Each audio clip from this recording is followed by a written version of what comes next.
bohong. Aku hanya memikirkan satu peraturan penting. Kenapa kau lakukan hari ini kalau kau bisa melakukannya besok? Few moments later.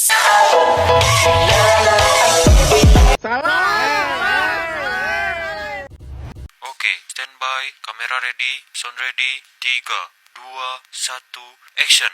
Assalamualaikum warahmatullahi wabarakatuh. Alhamdulillahirrabbilalamin. Wabihi nasta'inu ala umuri dunya waddin. Wassalatu wassalamu ala asrafil anbiya wal mursalin wa ala alihi washabbihi ajmain, amma ba'du. Puji syukur kami panjatkan kehadirat Allah Subhanahu wa taala karena atas rahmat dan karunia-Nya kita dapat menyelesaikan tugas ini dengan baik.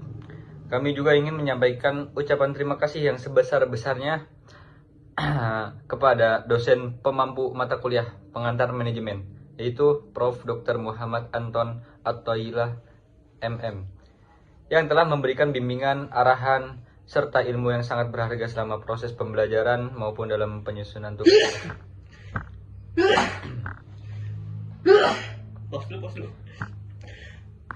Oke, halo semuanya.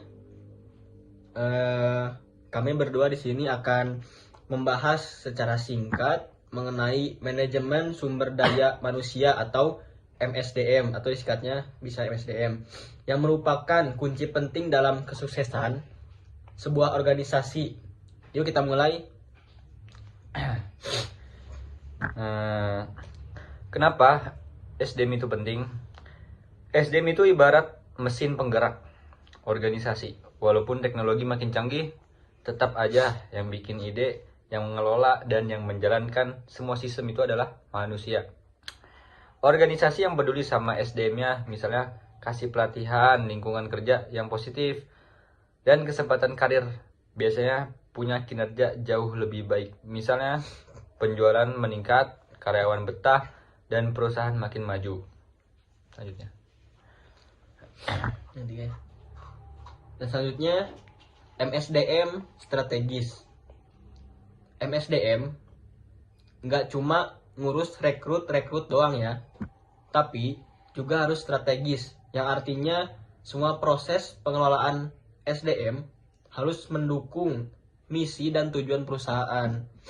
Ada beberapa langkah penting, kayak menyesuaikan rencana SDM dengan strategi organisasi, menganalisis dan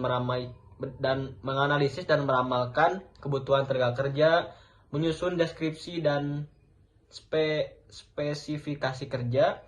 Semua ini penting biar apa? Biar karyawan yang direkrut dan dikembangkan benar-benar sesuai kebutuhan yang dibutuhkan perusahaan.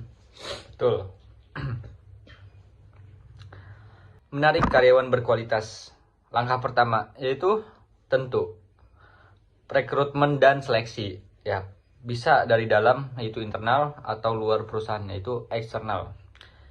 Yang penting jangan cuma jual mimpi pas promosi kerja. Pakai realistic job preview alias gambaran kerja yang jujur. Biar calon karyawan gak kecewa dan cepat resign. Nah, itu dia. Dalam seleksi, perusahaan biasanya pakai wawancara, tes referensi, sampai medical check up. Tapi yang paling penting, pilih orang yang fit sama budaya kerja dan timnya. Lanjutnya. Selanjutnya, mempertahankan karyawan. Karyawan hebat jangan sampai kabur. Jadi, perusahaan harus bisa mempertahankan mereka. Lewat apa? Lewat ketertiban karyawan.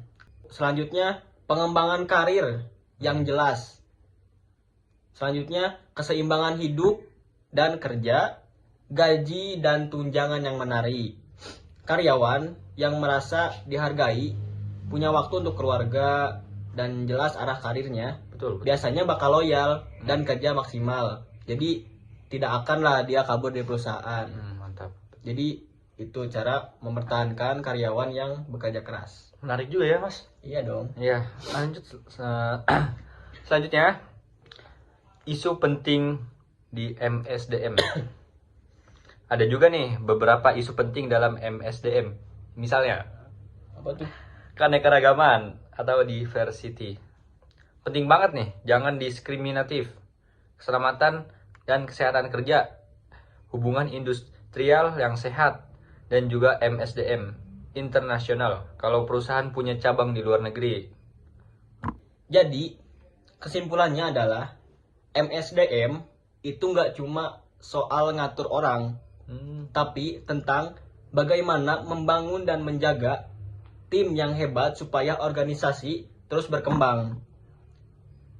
Itu kesimpulan dari MSDM tersebut. Ya, mungkin segitu penjelasan secara singkat dari kita berdua. Ya. Terima kasih telah mendengarkan. Dan terima kasih juga yang telah menyimak.